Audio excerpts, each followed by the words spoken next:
There is a cave in the Dordogne region of France called Grotte de Combarel. On its walls, painted somewhere between 12 and 15,000 years ago, there is an image that archaeologists have quietly debated for decades. It appears to show two figures. It appears to show what those figures are doing, and it appears to be the oldest known depiction of human sexual activity ever found. Which raises an obvious question. If ancient humans were painting this on cave walls 15,000 years ago, what exactly were they doing, thinking and understanding about sex? And how different was it from us? The answer is far stranger, far more sophisticated, and far more human than almost anyone expects. Let's start at the very beginning. For most of human prehistory, the connection between sex and reproduction was not understood. This is the conclusion of anthropologists who have studied isolated communities that retained pre-agricultural lifestyles into the modern era, and found that the link between intercourse and childbirth 9 months later was simply not made. Sex was understood as pleasurable. Children were understood as appearing. The causal connection between the two was invisible. Think about what that means. For tens of thousands of years, humans had sex purely for pleasure, for social bonding, for dominance, for affection, for every reason except the one we now consider its primary biological function. The world's oldest sex toy was found in a cave in Germany in 2005, a polished rod of siltstone, about 20 centimeters long, with a ring etched at one end. It is at least 28,000 years old. Archaeologist Nicholas Connard noted it was found alongside flint tools used to make fire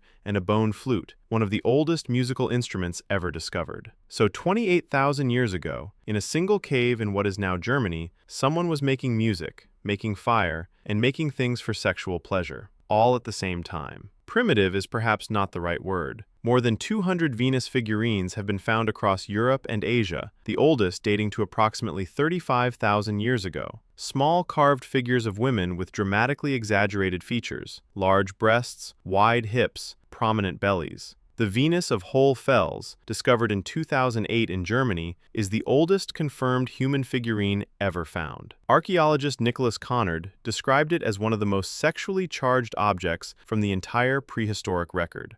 What these figurines tell us is that prehistoric humans had a concept of the erotic that they encoded in art and carried with them. The human capacity for desire, for fantasy, for the representation of attraction, it was all present 35,000 years ago, before writing, before cities, before anything we would recognize as civilization. Now, sex between species. Between roughly 80,000 and 30,000 years ago, Homo sapiens and Neanderthals were sharing parts of Europe and the Middle East, and they were not just sharing territory. DNA analysis has confirmed that significant interbreeding occurred between the two species. Modern humans outside of sub-Saharan Africa carry approximately 1 to 3% Neanderthal DNA. This is the genetic legacy of thousands of years of sexual contact between two different species of human. Studies of oral bacteria have shown that microorganisms were passed back and forth between Neanderthals and Homo sapiens, likely via the mouth, which means the contact was close, intimate, sustained. We did not just briefly encounter Neanderthals, we had relationships with them. Whatever those relationships looked like, they were real and repeated enough to permanently alter the human genome. Now let's talk about what happened when humans figured out the connection between sex and reproduction. The theory advanced by anthropologists Christopher Ryan and Casilda Jetha in Sex at Dawn is that the introduction of agriculture around 8000 BCE changed everything. Before agriculture, property did not exist in any meaningful sense. Food was shared, territory was communal, paternity was vaguely understood at best. When agriculture arrived, humans began owning things: land, livestock, stored grain. And if you owned things, you wanted to pass them to your children. And if you wanted to pass things to your children, you needed to know which children were yours. And if you needed to know which children were yours, female sexuality suddenly became something that needed to be controlled. The family structure as we know it was not a natural human state. It was a response to property. Now, contraception. Ancient Egyptian medical papyri from roughly 1850 BCE contain detailed contraceptive recipes. One of the most documented involved a mixture of crocodile dung, honey, and plant fibers. It sounds alarming, but the acacia plant included in many of these recipes has recently been found to contain compounds with genuine spermicidal properties. The Egyptians were not entirely wrong. They were working with what they had. The Greeks and Romans used wool pessaries soaked in olive oil, vinegar, or pomegranate pulp. They used herbal preparations and physical barrier methods remarkably similar in principle to modern contraceptives.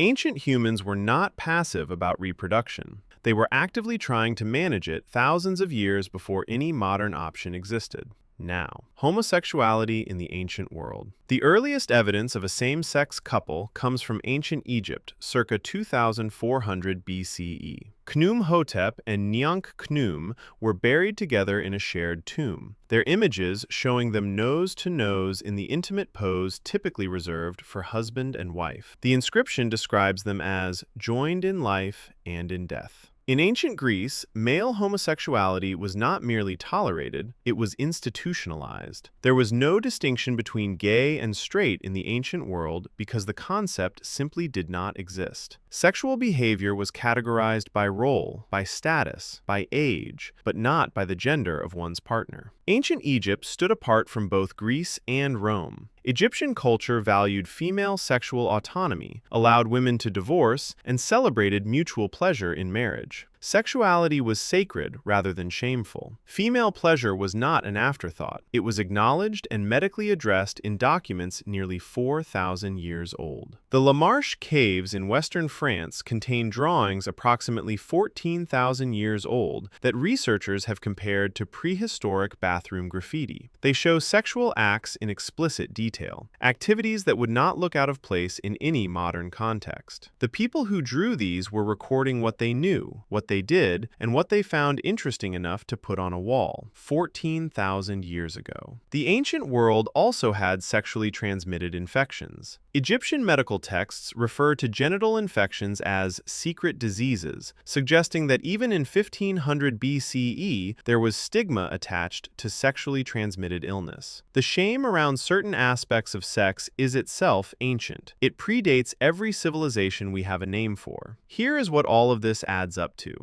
The story we sometimes tell ourselves about ancient humans is that they were simpler, more animal, more driven by instinct and less by choice or complexity. The evidence does not support this. 35,000 years ago, someone carved a small figure and kept it close. 28,000 years ago, someone polished an object designed for pleasure and left it in a cave beside a flute. 15,000 years ago, someone painted explicit scenes on a cave wall that researchers still debate today. 4,000 years ago, the Egyptians had detailed contraceptive recipes and medical acknowledgement of female pleasure. 2,400 years ago, two men in Egypt were buried together in the intimate pose of a married couple. The history of human sexuality is not a story of gradual progress from primitive behavior toward modern understanding. It is a story of consistent, complex, thoughtful engagement with one of the most fundamental aspects of human experience, across every culture, every era, every continent where humans have ever lived. They were not so different from us. They were just working with different caves.